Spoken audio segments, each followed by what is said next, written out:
Okay, so the key fact is that pi radians is equivalent to 180 degrees. That's what you've got to keep comparing it to each time. So changing from degrees to radians, you times by pi over 180. From radians to degrees, you times by 180 over pi.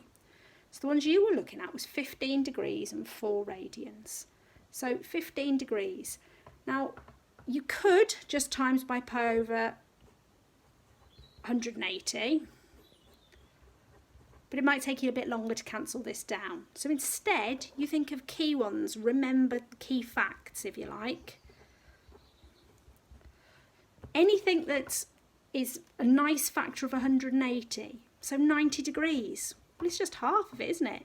So it's pi over 2 radians.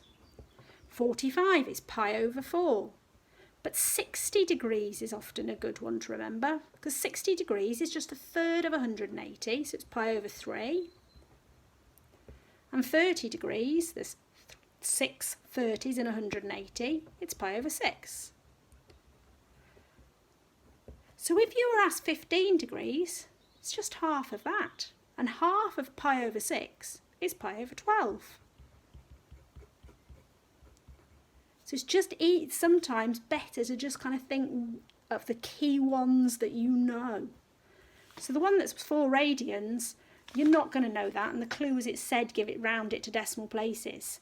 Okay, so it's you just multiply by 180 over pi, get from radians to degrees. So 4 times 180 over pi, you simply do on your calculator, which I've done there.